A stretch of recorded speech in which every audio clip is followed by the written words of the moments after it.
The 9 to 5 is often viewed as a simple time slot, but in reality, it is a complex economic architecture. Despite the rise of digital nomadism, this structure remains the bedrock of global labor in 2026.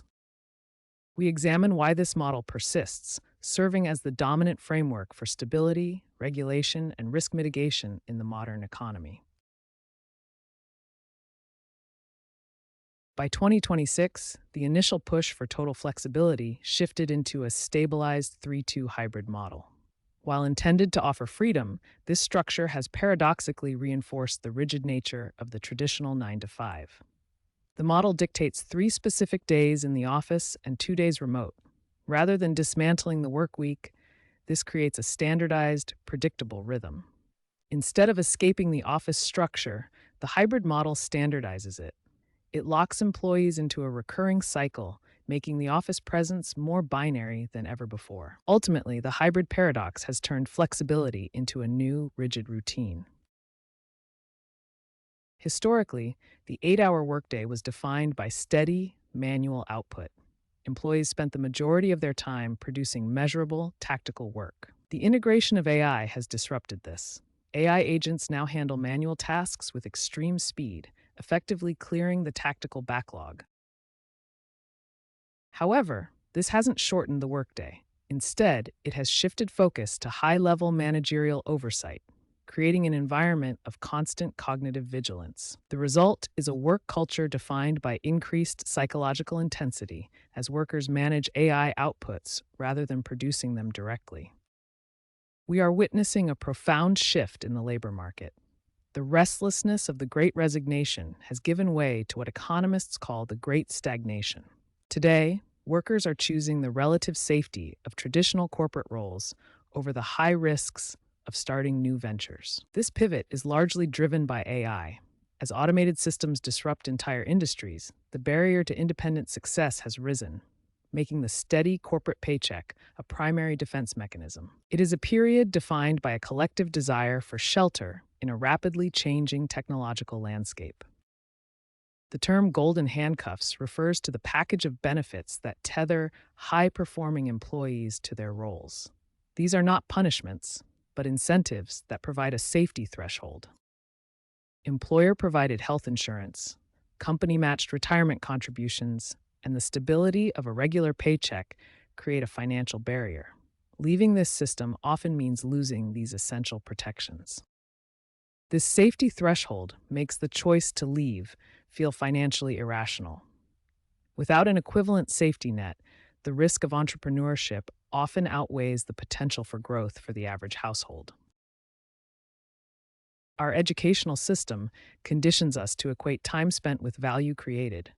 We are taught that an hour worked equals a fixed unit of money. This creates a powerful bias. By focusing only on the time you trade, you overlook the possibility of building equity or value-based assets that grow independently of your clock.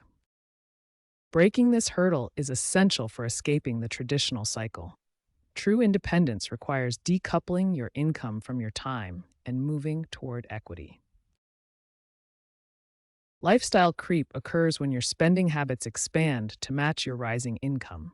As you earn more, your perceived needs increase, keeping your net savings stagnant. High inflation rates have locked many households into high debt levels. These fixed monthly costs, or your burn rate, act as an anchor, forcing you to maintain a high, steady paycheck to stay afloat. This structural dependence is why the 9 to 5 persists. Leaving this system requires not just a business idea, but the financial runway to cover your burn rate while you build your own path.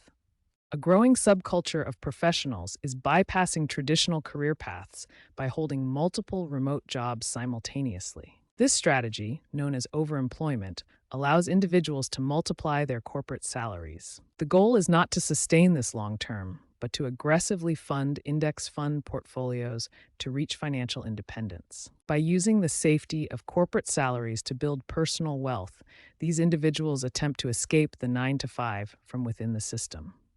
Modern firms are transforming the traditional workplace into an all-encompassing hub. By integrating essential life services directly into the office footprint, companies effectively extend their influence. On-site childcare, meal plans, fitness facilities, and even premium coffee bars are designed to simplify the employee's life. However, this creates a tethering effect. By providing these amenities, the corporation captures more of your waking hours, effectively tethering the employee to the workplace for the vast majority of their day. Labor data from 2026 reveals a significant gap between professional aspirations and long-term reality. Surveys indicate that 65% of the workforce expresses a strong desire to transition into self-employment. However, the statistical reality is stark. Only 7% successfully manage to sustain that independent lifestyle beyond 3 years. This disconnect highlights the significant challenges inherent in moving from traditional employment to independent ventures. Behavioral economics suggests that the 9 to 5 is not solely a result of systemic pressure. For many, it aligns with a preference for stability over the high-stakes volatility of business ownership. Psychologically, human risk preferences follow a distribution. Most individuals find fulfillment in environments where outcomes are predictable and benefits are institutionalized.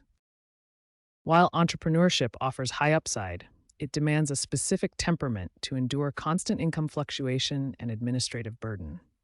Happiness is often found in the alignment between one's temperament and their work structure. For many, the 9 to 5 is not a cage, but a foundation for a balanced life. The tax code is a primary architect of modern workforce dependence. Traditional W-2 employment is designed for structural simplicity, where your employer automates withholding and covers half of your payroll taxes. In contrast, self-employment shifts this burden entirely to the individual.